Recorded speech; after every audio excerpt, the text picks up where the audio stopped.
সুপ্রিয় শিক্ষার্থী বন্ধুরা, আমি সাদাত আমিন অনেক স্বাগতম জানাই তোমাদের টেকনিক ইজি এডুকেশনে। চলে আসলাম তোমাদের সামনে আবারও একটি বোর্ডের সৃজনশীল কোশ্চেনের সমাধান নিয়ে। এই কোশ্চেনটা কিন্তু খুবই গুরুত্বপূর্ণ এবং খুবই ইউনিক একটা কোশ্চেন, ঠিক আছে?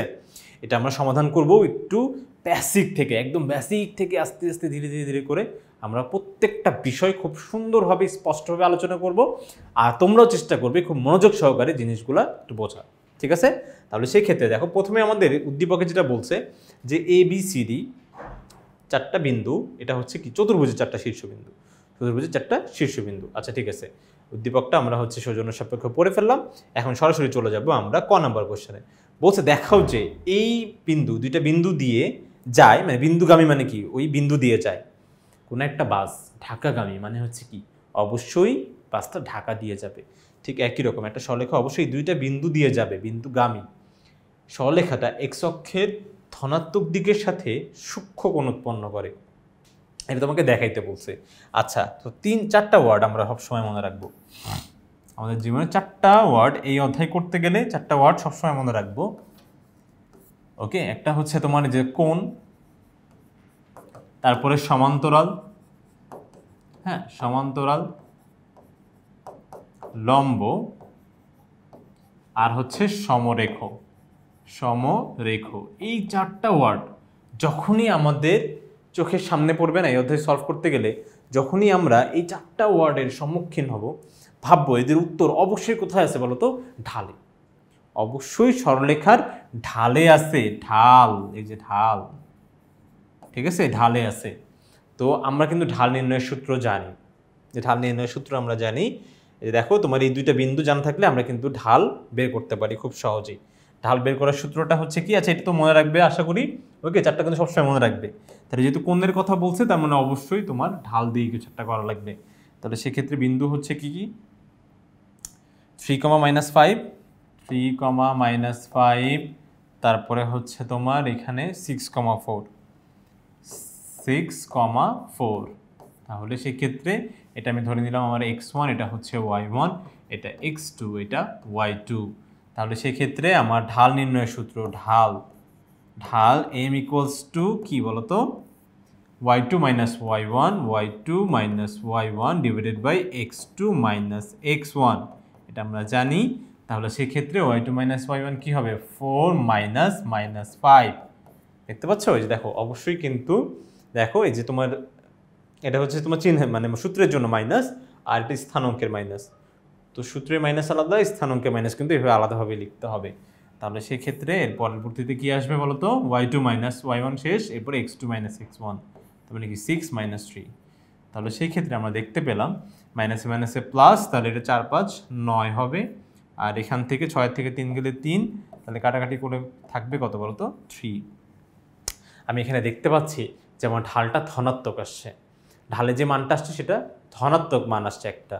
তো কখনো যদি আমাদের ঢালের মান ধনাত্মক হয়, ঢাল ধনাত্মক হলে সেটা অবশ্যই এক্স অক্ষের ধনাত্মক দিকের সাথে সূক্ষ্ম কোণ উৎপন্ন করে। কি বললাম? ঢাল ধনাত্মক হলে। ব্যাপারটা আমি সব লিখে দিচ্ছি, কিন্তু এটা তুমি বুঝে নাও আগে ব্যাপারটা কেমন হয়ে দাঁড়ায়। দেখো, তোমার হচ্ছে এটা যদি আমি অক্ষ চিন্তা করি, আচ্ছা তাহলে এইটা হচ্ছে,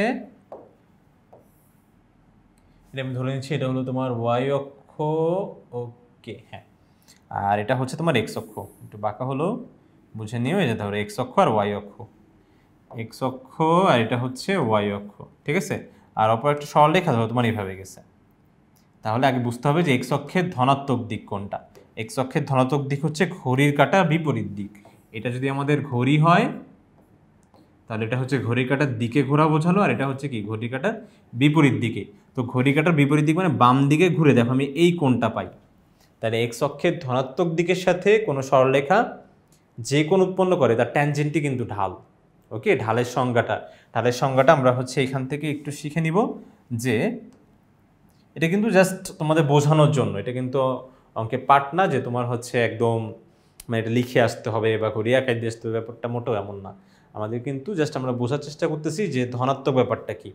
ধনাত্মক দেখো, এক্স অক্ষের ধনাত্মক দিকের সাথে দেখো এই যে দেখছো তাহলে কিন্তু এটা সূক্ষ্ম কোণ উৎপন্ন হয়েছে, সূক্ষ্ম। তাহলে আমাদের সূক্ষ্ম কোণটা হচ্ছে কি 0 ডিগ্রি থেকে বড় এবং 90 ডিগ্রি থেকে ছোট। ওকে, এরকম সবগুলো কোণকে কি বলবো বলো তো? সূক্ষ্মকোণ বলবে। তাহলে সেক্ষেত্রে যে দেখো এই যে এই সরলরেখাটা একটা সূক্ষ্মকোণ উৎপন্ন করছে।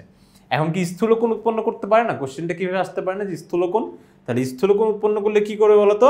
এই যে দেখো ব্যাপারটা তখন হচ্ছে এই যে দেখো এটা আর এইভাবে থাকবে না, তখন এই যে দেখো এটা আর একটু এই দেখো এটা এইভাবে শুয়ে পড়বে। তাহলে সেক্ষেত্রে দেখো এটা হচ্ছে এক্স অক্ষের ধনাত্মক দিকের সাথে একটা স্থূলকোণ উৎপন্ন করছে, দেখতেই পাচ্ছ যে 90 ডিগ্রি পার হয়ে চলে আসছে, মানে এগুলো হচ্ছে 90 ডিগ্রি দেখো পুরোটা পার হয়ে চলে আসছে।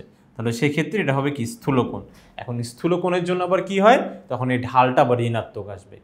স্থূলকোণের জন্য ঢাল ঋণাত্মক হবে আর সূক্ষ্মকোণের জন্য ঢাল ধনাত্মক হবে। তাহলে যেহেতু আমাদের ঢালটা ধনাত্মক আসছে, তাহলে অতএব আমি বলতে পারি যে ঢাল ধনাত্মক, অতএব এখানে এখানে এখানে অতএব কি হবে বলো, অতএব সরলরেখাটি এক্স অক্ষের ধনাত্মক দিকের সাথে সূক্ষ্মকোণ উৎপন্ন করে, এই কথাটুকু একটু লিখে দিও। হ্যাঁ, সরলরেখাটি এক্স অক্ষের ধনাত্মক দিকের সাথে সূক্ষ্মকোণ উৎপন্ন করে। ঢাল ধনাত্মক আসছে, সেজন্য আমি এই কথাটা কিন্তু বলে দিতে পারি। আশা করি তোমরা এটা বুঝতে পেরেছো। এখন চলে যাব আমরা পরবর্তী অঙ্কটাতে। এখানে বলছে দেখাও যে এবিসিডি চতুর্ভুজ একটি ট্রাপিজিয়াম। এবিসিডি চতুর্ভুজ একটি ট্রাপিজিয়াম। তো ট্রাপিজিয়াম এটা হচ্ছে, ট্রাপিজিয়ামের আগে আমাদের স্পেসিফিকেশনটা বুঝতে হবে যে ট্রাপিজিয়ামে আসলে কি কি আছে। ট্রাপিজিয়ামে আসলে কি কি আছে, তাহলে খ নাম্বার কোয়েশ্চেনটা তোমরা একটু বুঝে নাও। ট্রাপিজিয়ামের যে বিষয়টা প্রথমে লক্ষণীয় সেটা হচ্ছে যে ট্রাপিজিয়ামের এই দেখো ট্রাপিজিয়াম, এই যে দেখো এখানে একটা আছে ট্রাপিজিয়াম, এই যে ধরো এটা হলো ট্রাপিজিয়াম। ট্রাপিজিয়ামের প্রথমেই দেখবা যে আমাদের একটা বাহু সমান হবে না, আল্লাহর রাস্তে একটা বাহু সমান না।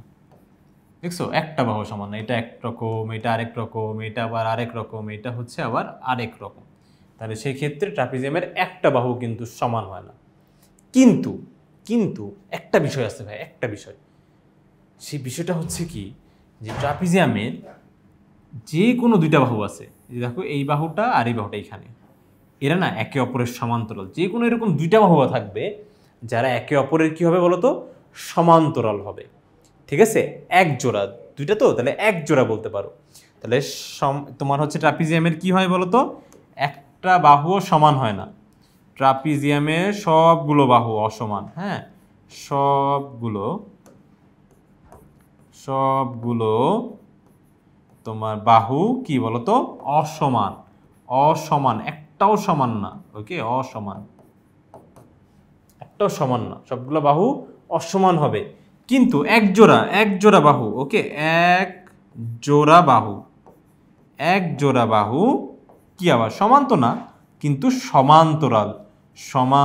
আচ্ছা, সমান্তরাল ব্যাপারটা জানি কি। সমান্তরাল ব্যাপার হচ্ছে যে এদের একদম সমান হতে হবে না, কিন্তু হ্যাঁ সমান হতে হবে না, কিন্তু যে মধ্যবর্তী দূরত্বটা সমান হতো। ঠিক আছে, এদের যে একদম লেন্থ ওয়াইজ সমান হবে ব্যাপারটা মোটেও এমন না যে না লেন্থও সমান। দেখো এইটার লেন্থ দেখেই বোঝা যাচ্ছে এটা বড়, আর এটা হচ্ছে কি বলতো ছোট। কিন্তু এদের যে মধ্যবর্তী দূরত্বটা দেখতে পাচ্ছ, মধ্যবর্তী দূরত্বটা এই যেটা লক্ষ্য করলে তুমি দেখতে পাবে। দেখো এদের মধ্যবর্তী দূরত্ব, এই দেখো এই যে মধ্যবর্তী দূরত্বটা, এই যে দেখছো, এই যে দেখো এই যে মধ্যবর্তী দূরত্বটা কিন্তু সমান। দেখছো মধ্যবর্তী দূরত্ব কিন্তু সমান, মেপে দেখো এটা কিন্তু মধ্যবর্তী দূরত্ব কী হবে বলতো, সমান। তাহলে এই বাহু আর এই বাহু কী হবে বলতো, একে অপরের সমান্তরাল হবে। সমান্তরাল, মধ্যবর্তী দূরত্ব সমান, সাইড সমান না, মধ্যবর্তী দূরত্ব সমান। ওকে, আচ্ছা, তাহলে সেই ক্ষেত্রে এটা কিন্তু সমান্তরাল। তো সমান্তরাল হলে ওই যে মাত্র যে আমরা শিখেই ফেললাম, শিখতে না শিখতেই চলে আসলো আরেকবার কি সমান্তরাল। ওই যে দেখো বলছিলাম কোণ, তারপরে কি লম্ব, সমরেখ, সমান্তরাল, এই চারটা ওয়ার্ডের একটা ওয়ার্ড যদি চোখের সামনে পড়ে তার মানে কি ঢাল। অবশ্যই ঢাল দিয়ে কিছু একটা করতে হবে। তার মানে যেহেতু ট্রাপিজিয়ামের বাহু সমান্তরাল, তাহলে সেক্ষেত্রে অবশ্যই আমার এই যে অবশ্যই দেখো যে এবিসিডি এর এই যে দেখো এ, এটা হচ্ছে ধরো বি, আর এটা সি, এটা ডি। ওকে, সি ডি ধরতে পারি বা এটাকেও ডি সি ধরতে পারি, যে কোনো একটা ধরলেই আমাদের কাজ হয়ে যাচ্ছে। কিন্তু এখন কথা হচ্ছে যে আমরা কীভাবে প্রমাণ করবো যে এটা ট্রাপিজিয়াম। এখানে প্রথম কথা দেখতে হবে যে সবগুলা বাহু অসমান। সবগুলা বাহু অসমান, তাহলে সবগুলা বাহু অসমান মানে কি, যে আগে দূরত্বগুলো বের করে দেখতে হবে। এই যে বিন্দুর মধ্যবর্তী যে দূরত্বটা হয় সেই দূরত্বগুলো আমাদের বের করে দেখতে হবে। দেখতে হবে যে তোমাদের কোনোটা বাহুই, মানে কোনো একটা বাহু কিন্তু সমান আসতেছে না। ঠিক আছে, কোনো একটা বাহু কি আসবে না, সমান আসবে না। তারপর কি এক জোড়া বাহু আবার সমান্তরাল দেখাইতে হবে, তার মানে যে এই এবি বাহু আর এই যে সিডি বাহুটা সমান্তরাল, তোমাকে এটাও দেখাইতে হবে। এখন কথা হচ্ছে সমান্তরাল কিভাবে দেখাবো ভাই? সমান্তরালটা দেখানোরও উপায় আছে। সেই উপায়টা হচ্ছে কি জানো? উপায়টা হচ্ছে যে যখন দুইটা বাহু সমান্তরাল হয়, একে অপরের সমান্তরাল হয়, তাদের ঢালদ্বয় কি হয় বলতো? সমান হয়। ঢালদ্বয় কি হয়? সমান হয়। তার মানে এই যে এইটার ঢাল যা এম এ বি, এই ঢালটাও তাই এম সি ডি। ঠিক আছে, দুটো ঢালই কি হয় বলতো? সমান হবে। ঠিক আছে, আচ্ছা এখন কাজটা হচ্ছে কি, আমাদের আগে ঢাল বের করতে হবে। তো তাহলে আমরা ঢালটা কীভাবে বের করব? দেখো দুইটা বিন্দু এই যে এখানে দেওয়া আছে, দুইটা বিন্দু জানা থাকলে, দুইটা বিন্দু যদি আমরা জানি, তাহলে সেক্ষেত্রে ঢাল বের করার সূত্র কি? দেখো y2 মাইনাস y1, যেখানে লিখে দিচ্ছি y2 minus y1 divided by x2 minus x1। ঠিক আছে, তাহলে সেই ক্ষেত্রে যে এখানে একটু লক্ষ্য করলে তুমি পাবে, দেখো এটা হচ্ছে x1, এটা y1, এটা x2, এটা y2। তাহলে y2 মাইনাস y1 করলে দেখো 4 মাইনাস 4, আর তারপরে হচ্ছে তোমার এখানে 6 মাইনাস মাইনাস 4 করলে দেখো প্লাস 10 হচ্ছে। কিন্তু উপরে কিন্তু 0 থাকার কারণে তোমার অ্যান্সার আসতেছে কত বলো তো? 0। ঢালটা কত আসতেছে? 0। এটা শেষ হলো আমি যে ঢাল 0, ব্যাপারটা একটু আজব না যে ভাইয়া ঢাল 0 আসতেছে, এটা কেন আসে আমি সেটাও দেখাই দিব, কিন্তু আগে একটু সলিউশনটা একটু শেষ করে নেই। ঠিক আছে, তাহলে হচ্ছে তোমার যে এ বি ঢাল কত আসছে? 0। আমি কি বলছিলাম যে সিডি ঢালটাও কত আসতে হবে? এখানে একটা চিত্র আঁকা আছে, এখানে কিন্তু চিত্র দেওয়া আছে, এই যে দেখো, এই যে দেখছো, এই যে এই যে এই যে এই যে এ বি সি ডি, দেখছো এই যে ওটার মতনই এখানে একটা চিত্র আছে। ওকে, তাহলে সেক্ষেত্রে আমার হচ্ছে যে A B R C D এর সমান্তরাল হতে হবে। তার মানে কি, যে এ বি এর ঢাল আর সি ডি এর ঢালটা সমান হতে হবে। তো দেখি তো এ বি এর ঢাল আর সি ডি এর ঢালটা কি আদৌ সমান হয়েছে কিনা। তাহলে দেখো যে এ বি এর ঢাল আমি বের করছি 0 আসছে, আমার সি ডি এর ঢালও কি আসছে? 0। ওই সে আগের সূত্র y2 minus y1 divided by x2 minus x1। তাহলে ঢাল কিন্তু দুইটারই 0 চলে আসছে। আবার একটা ঢাল আসছে, আর আলাদা আলাদা ঢাল আসছে, বিসি একটা ঢাল আসছে অসংজ্ঞায়িত মান আসছে, আর একটা কারণ 0-এর সাথে ভাগ হলে তো আর 0 হয় না, 0কে ভাগ আর 0 দিয়ে ভাগ, ব্যাপারটা কিন্তু পুরোটাই ডিফারেন্ট। তো 0 ভাগ 2 করলাম আমরা, তাহলে সেক্ষেত্রে অ্যান্সার হয় 0। কিন্তু 2কে যদি 0 দিয়ে ভাগ দেই, তাহলে অ্যান্সার হবে কি? ইনফিনাইট বা অসংজ্ঞায়িত, তার জীবন চলতেই থাকবে। তো দুইটা ব্যাপার কিন্তু এক না। ওকে, অসংজ্ঞায়িত আসছে। আরেকবার কি আসছে? এই যে দেখো আরেকবার আসছে তোমার -11/8। তাহলে বাকি দুইটা সমান না, কিন্তু একটা সমান। তাহলে সেক্ষেত্রে একজোড়া বাহু যেহেতু সমান্তরাল, মানে ঢাল সমান আসছে, তার মানে অবশ্যই কি বলতো, যে এ বি বাহু সমান্তরাল। দেখো এটা কিন্তু সমান্তরাল সাইন, সমান্তরাল। দেখো সমান্তরাল সাইনটা যেইভাবে দেয়, যে লম্বালম্বি, ঠিক আছে, আর লম্বর সাইনটা যেইভাবে দেয়। ওকে, তাহলে এটা কিন্তু সমান্তরাল, এ বি সমান্তরাল সিডি। আমরা এটাই বলতে চাচ্ছিলাম যে এ বি সমান্তরাল কি হবে বলতো? সিডি হবে। ওকে, তাহলে এতটুকু গেল। এরপর দেখি, এখন সমান্তরাল তো তোমার সামান্তরিকেরও সমান্তরাল, হ্যাঁ, আবার আয়তরও সমান্তরাল, বর্গরও সমান্তরাল, রম্বসেরও সমান্তরাল। তাহলে ট্রাপিজিয়াম, এটা ট্রাপিজিয়াম কিভাবে? যখন দেখবো বাহুগুলো সমান না, এক কথায় বাহুগুলো সমান না। এই দেখি তো বাহুগুলো সমান, কি বাহু আসছে দেখিনি তো। এই যে পি সি বাহু আর এ বি বাহু। আচ্ছা, এ বি বাহু এইভাবে বের করছে। কীভাবে বের করার সূত্র আমরা জানি, যে যখন দুইটা বিন্দুর মধ্যবর্তী দূরত্ব বের করতে হবে, দূরত্ব নির্ণয়ের সূত্র হচ্ছে কি বলতো? x1 minus x2 whole square plus y1 minus y2 whole square. Just আমরা কি করব বলতো? এক্স এর পার্থক্যটাকে বর্গ করব, ওয়াই এর পার্থক্যটাকে বর্গ করব, যোগ করে রুট, শেষ শেষ। তাহলে দেখো এই যে এই উত্তরগুলো চলে আসবে, এ বি আসবে, তারপরে বি সি আসবে, তারপরে দেখো এই যে সি ডি আসলো, ডি এ আসলো, একটাও সমান না। আল্লাহর রাস্তে একটাও সমান না, দেখছো একটাও সমান না। তাহলে যে চতুর্ভুজের কোনো বাহুই সমান না। কিন্তু আবার কি বলতো, একজোড়া বাহু আছে যারা সমান্তরাল, তারাই কি বলতো? ট্রাপিজিয়াম। মানে তারাই মিলে যেই চতুর্ভুজটা গঠন করে সেটা হচ্ছে কি বলতো? একটা ট্রাপিজিয়াম।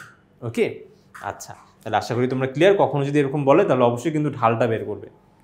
আর এখন কথা হচ্ছে ভাইয়া, যেটা তো বুঝলাম আচ্ছা ট্রাপিজিয়াম হলো, বাহুগুলো অসমান সবগুলো দেখাই ফেললাম, তারপরে হচ্ছে ঢাল দুইটা সমান বের করে সমান্তরাল প্রমাণ করলাম, কিন্তু এখানে একটা ব্যাপার 0 আসতেছে, এটা কেমন জানি হজম হচ্ছে না। ঢাল 0 কীভাবে ভাইয়া? শুধুমাত্র যারা জানতে চাও, শিখতে চাও, শুধুমাত্র তারা যদি দেখো, তাহলে সেক্ষেত্রে এই ব্যাপারটা কিন্তু অনেক পজিটিভ হবে তোমাদের জন্য। দেখো যে ঢাল জিরো কেন, ঢাল জিরো কেন ভাই, ঢালের সংজ্ঞাটা কি জানো? ঢালের সংজ্ঞাটা হচ্ছে, দেখো আমি লিখে দিই, ঢাল হচ্ছে কোন সরল রেখা, কোন সরল রেখা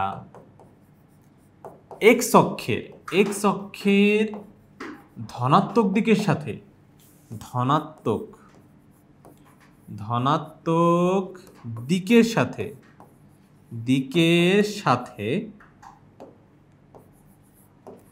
যে কোণ উৎপন্ন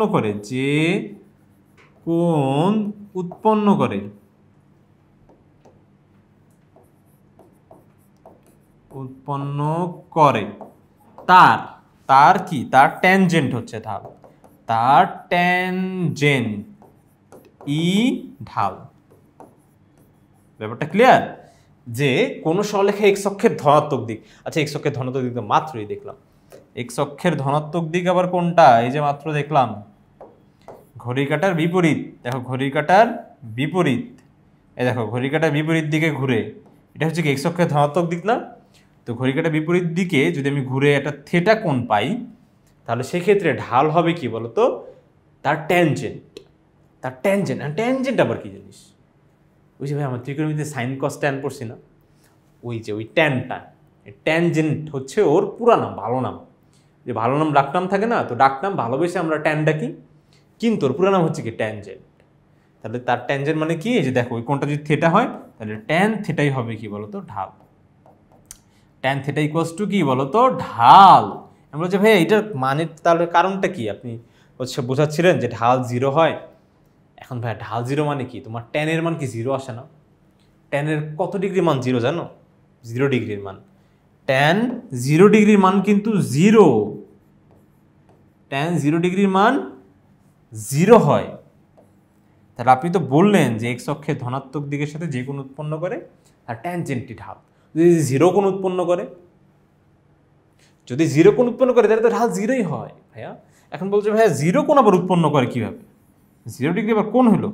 এই যে যদি এক্স অক্ষের সমান্তরালে যদি চলে যায়, এক্স অক্ষের সমান্তরাল মানে কি? এটা ধরো এক্স অক্ষের সমান্তরাল একটা সরলরেখা, দেখতে পাচ্ছ? সমান্তরাল সরলরেখা। তাহলে সমান্তরাল সরলরেখা মানে কি? ওদের মধ্যবর্তী দূরত্ব আজীবন কি একই থাকবে না?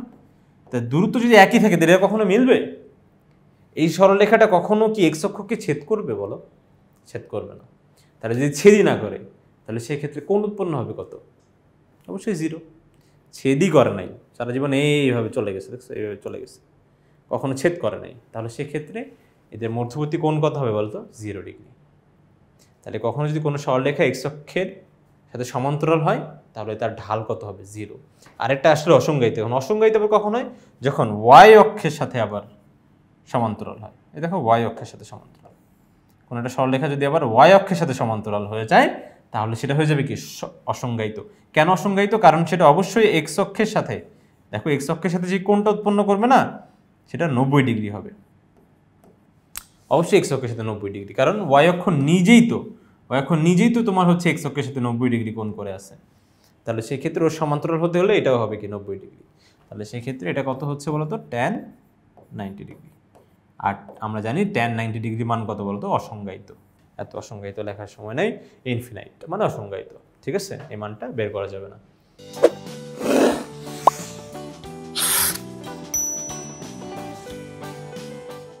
অতএব তাহলে সেক্ষেত্রে কি দেখো, ঢালটা কিন্তু 0 হতে পারে, ঢাল আবার অসংজ্ঞায়িত হতে পারে।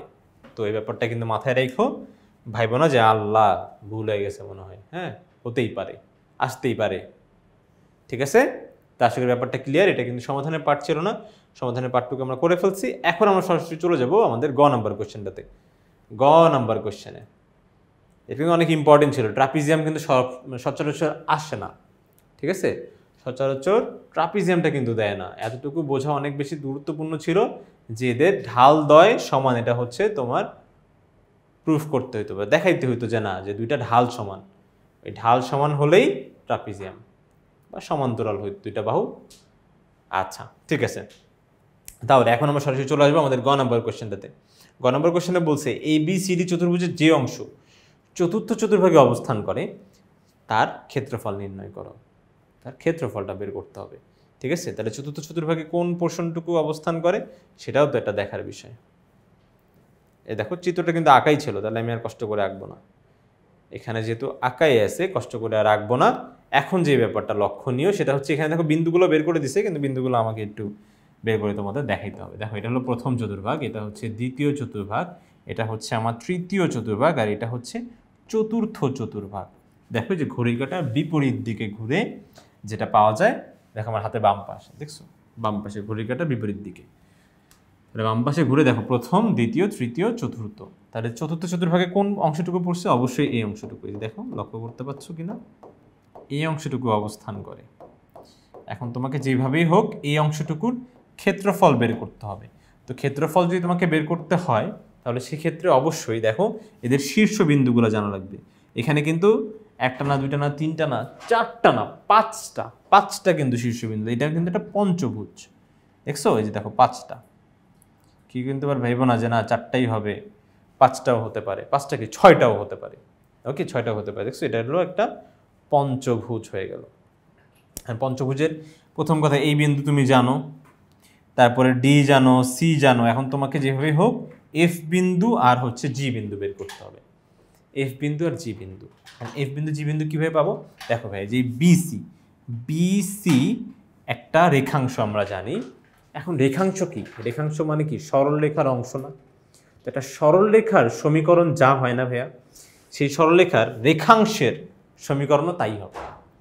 তার মানে এই যে দেখো এই বিসি সরলরেখার সমীকরণ যা, বিসি রেখাংশের সমীকরণ কি? একই। তো আমি বি বিন্দু আর সি বিন্দু দিয়ে যদি একটা সরলরেখার সমীকরণ বের করতে পারি, সেই সরলরেখাটাই তোমার হচ্ছে কি বলতো, এক্স অক্ষকে ছেদ করছে। এক্স অক্ষকে ছেদ করছে বলেই কি এফ বিন্দু পাইছো না? এক্স অক্ষকে ছেদ করছে বলেই কি বিন্দু পাইতেছো বলতো? এফ বিন্দু পাচ্ছ। আবার এই যে তোমার হচ্ছে এই যে এই সরলরেখাটা, এই যে এটা এটা এটা দেখতে পাচ্ছ কিনা জানি না।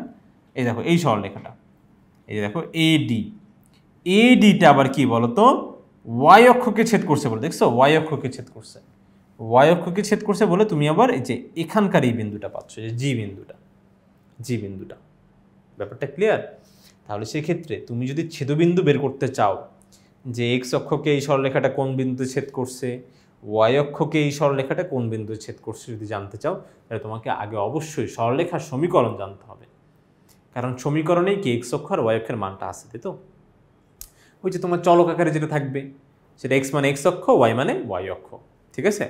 আচ্ছা, তাহলে সেক্ষেত্রে আমরা হচ্ছে এখানে একটু লক্ষ্য করে দেখব যে কি কি বিন্দু জানা আছে। এ বি বিসি 6,4 আর হচ্ছে 6,-7।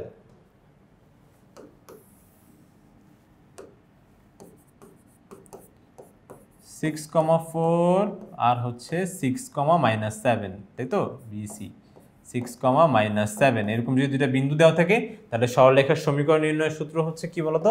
y-y1 divided by y1 minus y2 is equals to x minus x1 x1 minus x2। ওকে, ছেদবিন্দুগুলো বের করতে হলে তাহলে আমাকে আগে সমীকরণ জানতে হবে। তো এটা আমি ধরে নিচ্ছি আমার x1, এটা আমি ধরে নিচ্ছি আমার y1, এটা x2, এটাকে আমি y2 ধরে নিচ্ছি। তাহলে এখন জাস্ট বিন্দুগুলো যদি আমি বসাই দিই তাহলে আমার কাজ শেষ। y minus y1 হচ্ছে কত? 4, তারপরে 4 minus y2 হচ্ছে -7, এরপরে x minus x1 হচ্ছে আমাদের 6, আর এটা হচ্ছে তোমার 6 minus 6। ওকে, এটা কত আসবে? y minus 4 আর এখানে মাইনাস মাইনাসে প্লাস, তাহলে কত? 11। ওকে, আর এটা কিন্তু 0, এই 0 দেখে কিন্তু অবশ্যই ভয় পাবে না যে ভাই 0 মান তো অসংজ্ঞায়িত, ক্যালকুলেশন এখনো শেষ হয় নাই। তো এখানে কিন্তু অবশ্যই 0টা এইভাবেই থাকবে। এখন যদি আমি আর গুণ করি তাহলে সেক্ষেত্রে আমি দেখতে পাচ্ছি যে 0-এর সাথে যেটাই গুণ হয়ে যাক এটা 0 হয়ে যাবে, আর এই পাশে থাকবে হচ্ছে কি বলতো? 11 ইন্টু ধরো x minus 6, এভাবে রেখে দিলাম। এখন 11টা গুণ আকারে আছে, এই পাশে আসলে কি হয়ে যাবে? ভাগ। তো 0-এর সাথে যাই ভাগ হোক 0 হয়ে যাবে। তাহলে আমি লিখতে পারি x minus 6 equals to 0, এটা equals to 0 R x minus 6 equals to 0, ব্যাপারটা একই কথা। 0 এই পাশে থাকে, এই পাশে থাকে, একই কথা। অতএব x equals to কত হবে বলো তো? 6। x equals to কত? 6। এই দেখো 11 ভাগ হয়ে গেছে কিন্তু এখানে, আমার হচ্ছে কনফিউজ হয়ে যাও না। দেখো 11 গুণ অবস্থায় আছে, তো এই পাশে 0 আসলে ভাগ হয়ে যাবে। ঠিক আছে, ভাগ হয়ে যাবে। তাহলে x equals to 6, x equals to 6 আবার হচ্ছে কি বলতো যে y অক্ষের সমান্তরাল, y অক্ষের সমান্তরাল। ঠিক আছে, দেখো এই যে ব্যাপারটা দেখেও বোঝা যাচ্ছে যেটা y অক্ষেরই সমান্তরাল। এই যে দেখো, দেখছো, এই দেখো y অক্ষের সমান্তরাল একটা হচ্ছে। ওকে, একটু জুম হয়ে গেল, হ্যাঁ ভালো হয়েছে, y অক্ষের সমান্তরাল। এখন দেখি যে এই ব্যাপারটা কি হয়, এটা খুব সুন্দর একটা কাজ হয়, সেটা হচ্ছে যখন এটা x অক্ষকে, যে এফ x অক্ষকে যখন ধরো এটা হচ্ছে আমি দিয়ে দিলাম এটা x আর এটা হচ্ছে আমার y, হ্যাঁ এটা যখন তোমার হচ্ছে x অক্ষকে ছেদ করতেছে না, তুমি তো জানো যে ভাই x অক্ষকে যখনই ছেদ করবে এর y এর মান কত হবে বলো তো, 0 হবে। এর y এর মানটা কত হচ্ছে, 0 হচ্ছে। ওকে, যখনই তোমার হচ্ছে x অক্ষকে ছেদ করবে y এর মান কত হবে, 0।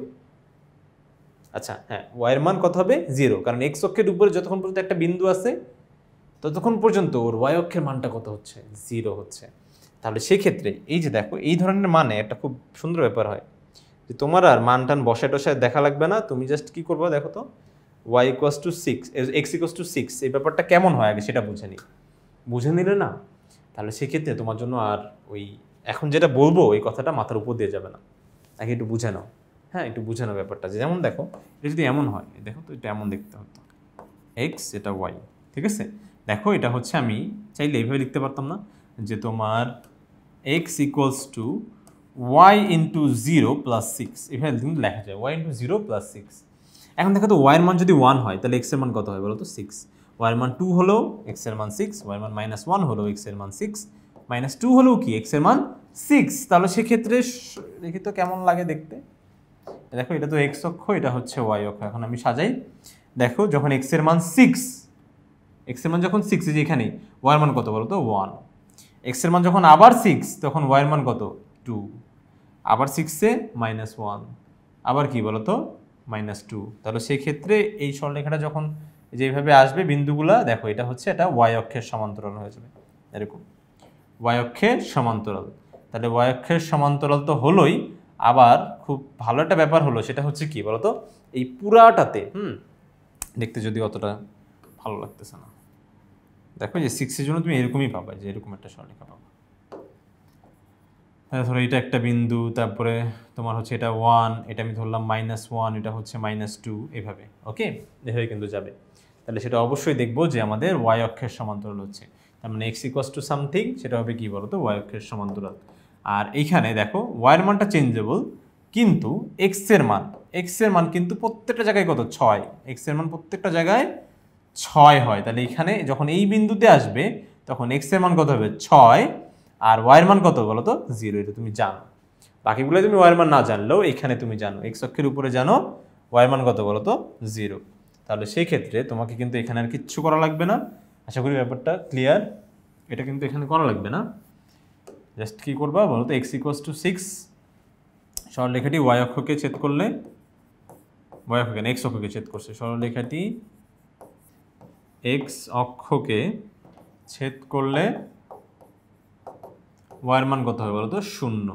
তাহলে অতএব তোমার হচ্ছে f বিন্দুটা কত হচ্ছে, এই দেখো 6,0, 6,0। ওকে, এই দেখো এখানে হবে কি f 6,0। আশা করি এটা ক্লিয়ার। এখন আমরা সরাসরি চলে যাবো এই যে দেখো পরবর্তীটাতে, এই যে এডি সরলরেখার সমীকরণ। ঠিক একই রকম উপায়ে যদি আমরা এডি সরলরেখার সমীকরণ বের করি, আর সেখানে এই দেখো y অক্ষকে ছেদ করলে, ঠিক আছে, দেখি এখানে হচ্ছে করে দেওয়া আছে আমাদের। দেখো সূত্র অ্যাপ্লাই করে সুন্দরভাবে আমরা হচ্ছে এই দেখো এই সরলরেখার সমীকরণটা পাইছি, দেখো এই যে এইটা, ঠিক আছে, 11x প্লাস 8y মাইনাস 12। সূত্র কিন্তু একই, সেই সেম সূত্রটা অ্যাপ্লাই করে আগের মতন, ঠিক আগের মতনই আমরা কিন্তু এই সমীকরণটা বের করে ফেলছি। এখন এই সমীকরণটা যখন y অক্ষকে ছেদ করে, দেখো y অক্ষের ছেদবিন্দুতে এই যে দেখো, যখনই দেখছো, যখন এই যে এভাবে ছিল ব্যাপারটা অনেকটা যেমন, হ্যাঁ যেমন, তাহলে যখন এই যে এইটা এসে যখন y অক্ষকে ছেদ করতেছে, এই বিন্দুটা আমি বের করতেছি, ঠিক আছে। তাহলে আমরা জানি y অক্ষকে ছেদ করলে দেখো x অক্ষে, y অক্ষের এই বিন্দুতে, এই যে y অক্ষের উপর যতক্ষণ পর্যন্ত আছে এর x এর মানটা কত হবে বলো তো, 0। x এর মান 0। এখন এই 0টা কি করব, দেখো ভাই এই সরলরেখা এসেই তো একে ছেদ করতেছে। দেখো এই যে ধরো এটা যদি c হয় তাহলে ওই কিন্তু এসে ছেদ করতেছে, সি না, এটার মানে ডি ছিল, হ্যাঁ এটাই ওই এসে ছেদ করতেছে এই ডিটা। তাহলে এই বিন্দুতে এক্স অক্ষের মান 0 আর ওয়াই অক্ষের মানটা এখন আমার বের করতে হবে। কীভাবে পাবো? এই যে এখানে পাবো, এই সরলেখা এসেই ছেদ করছে, সেই জন্য এখানেই কি করব, এই যে এক্স এর মানটা বসাই দিব, এক্স এর মান বসাই দিব। তাহলে কি হবে বলো তো, 11 ইন্টু 0 প্লাস 8y ইকুয়ালস -12। তাহলে সেই ক্ষেত্রে দেখো 0 হয়ে যাচ্ছে, 8y ইকুয়ালস টু -12, অতএব y ইকুয়ালস টু কি, এখানে -12টা থাক আর হচ্ছে 8 ভাগ হয়ে যাবে, তাহলে এটা 3 আর এটা হচ্ছে কত বলো তো 2, তাহলে -3/2। y এর মান কত আসলো, -3/2, আর x এর মান 0, এটা আমরা জানি, x এর মান 0 আমরা জানি। দেখো এটাই কিন্তু হয়েছিল, এখানে কিন্তু এই ব্যাপারটাই ঘটছিল। তোমরা একটু লক্ষ্য করে দেখো, চিত্রে দেখো, এই যে দেখো x এর মান 0, এই যে দেখো x অক্ষের একটা বিন্দুর স্থানাঙ্ক হতে হলে কি x অক্ষের মান জানা লাগে আর y অক্ষের মান জানা লাগে না? তো x অক্ষের মান 0 আর y অক্ষের মান কি -3/2, ঠিক আছে। আচ্ছা, তারপর এখন আমার ক্ষেত্রফল আর কি, ঘড়ির কাঁটা বিপরীত দিকে ঘুরে যে ইয়েটা পাওয়া যাবে আমাদের চতুর্ভুজটা, সেই চতুর্ভুজ না সরি, এটা এখানে পঞ্চভুজ হবে। পঞ্চভুজের ক্ষেত্রফলটা বের করার সূত্র হচ্ছে এই যে হাফ দিয়ে কি বলতো বিন্দুগুলা বসাই দেবো, তাই তো? হাফ দিয়ে ওই যে দেখো যে বিন্দুগুলো আমরা পাইছি সেই বিন্দুগুলো বসাই দিব। একবার কি উপরে সব এক্স এর মানগুলো থাকবে আর নিচে কি হবে, সব ওয়াই এর মানগুলো। দেখতে পাচ্ছ কিনা যায় না, এই যে দেখো, সব প্রথমে এক্স এর মান, দেখছো এক্স এর মানগুলো সব এক্স এর মানগুলো উপরে থাকবে। তবে যেই বিন্দুটা প্রথমে আসলে বসছে সেই বিন্দুটা কিন্তু আবার রিপিট করতে হবে, না হলে কিন্তু তোমরা ওই যে পঞ্চভুজটা কিন্তু পাবে না। পঞ্চভুজটা পাবে না। ব্যাপারটা হচ্ছে কি, যেমন দেখো তোমার হচ্ছে এইখানে যদি একটু চিন্তা করি, তাহলে এই যে দেখো এরকম ছিল একটা, এরকম ছিল তো এইখানে দেখো যে এই বিন্দু আর হচ্ছে এই বিন্দু, এটা আর এটা, এই যে দেখো তুমি যদি মূল বিন্দু থেকে শুরু করছো না, তাহলে এইখান থেকে তুমি যদি ফিরে না আসো, এই যে দেখো যদি ফিরে না আসো তাহলে তো তুমি পঞ্চভুজ পাবে না। মানে এই বিন্দু থেকে তোমাকে প্রথমে এখানে আসতে হবে, তারপর এখানে, এতটা থাকলেই হবে না, আবার ফিরে আসতে হবে, তাহলে তুমি পঞ্চভুজ পাবে। তাহলে যেই বিন্দু থেকে শুরু হবে ওই বিন্দুতে কিন্তু আবার অবশ্যই ফিরে যেতে হবে। তাহলে ফিরে গেলে তাহলে সেক্ষেত্রে এরপরে আর কি বাদ থাকলো, নিচে ওয়ার মানগুলো বসাই দিয়ে দেখো, ওয়ার মান x1 y1 x2 y2 x3 y4, তারপরে কি x3 y3, তারপরে হচ্ছে কি বলতো x4 y4, এরপরে আবার কি x5 y5 x1 y1টা আবার রিপিট হবে। এখন আমার সেই আগের পুরাতন সেই সফলতা আর ব্যর্থতার গল্পটা, এটা হচ্ছে একটু ঘিজিবিজি হয়ে গেছে। তোমরা কিন্তু একটু ফাঁকা করে লিখবা, অবশ্যই ফাঁকা করে লিখবা, নাহলে সেই ক্ষেত্রে কিন্তু বোঝাটা একটু কষ্ট হয়ে যাবে। আর দেখো এটার সাথে 0 সাথে গুণ করলে 0, এটার সাথে 0 গুণ করলে 0, -4 × 7 = 28, 6 এর সাথে 0 0 আর 6 এর সাথে আবার 0 0। তাহলে প্রথমে আড়াআড়ি গুণটা করে নিতে হবে। এই যে দেখো নিচে ডাউনফলটা কি, তোমার উপর থেকে নিচে নামাটাই। তাহলে প্রথমে তোমার ব্যর্থতার একে তোমার ব্যর্থতার গল্প বলবা, এরপরে মাইনাস দিয়ে একটু থেমে প্রচুর পরিশ্রম করে তুমি সফলতা দেখাই দিবা। এই যে সফলতা, এই যে নিচ থেকে একদম সোজা উপরে দেখো, এই ক্যালকুলেশনটা করলে দেখো তোমাদের হচ্ছে এই মানটা আসতেছে। এরপর যখন ব্র্যাকেট তুলে দিবা তখন সবগুলো চিহ্ন কি হয়ে যাবে, পরিবর্তন হয়ে যাবে। জানো তো সবগুলো চিহ্ন কিন্তু পরিবর্তন। এটা কি হয়ে যাবে, -0, মাইনাসে +6, তারপর কি প্লাস মাইনাসে +42, মাইনাসে +42 আবার, ঠিক আছে। আর ওই যে ওখানকার +0 হয়ে যাবে -0। এটা বসাও, এটার সাথে ক্যালকুলেশন করো, দেখো যে তোমার হচ্ছে এই মানটা চলে আসছে, ঠিক আছে। আর -0 বাদ দিচ্ছে, তাহলে জাস্ট 42। এরপরে এখানে যে মানটা আসবে সেটাকে 2 দিয়ে অবশ্যই কি করে দিবা, ভাগ করে দিবা। দেখো 2 দিয়ে হাফ দিয়ে গুণ মানে কি, 2 দিয়ে ভাগ, হাফ দিয়ে গুণ মানেই 2 দিয়ে ভাগ করলে তোমরা তোমাদের কাঙ্ক্ষিত উত্তর কিন্তু পেয়ে যাচ্ছ। আশা করি বন্ধুরা তোমরা পুরো বিষয়টা খুব সুন্দরভাবে, ভালোভাবে, স্পষ্টভাবে বুঝতে পেরেছ। পরবর্তী ভিডিও দেখার জন্য আমন্ত্রণ জানিয়ে আজকে এখানে শেষ করছি। ধন্যবাদ সবাইকে। সালাম আলাইকুম।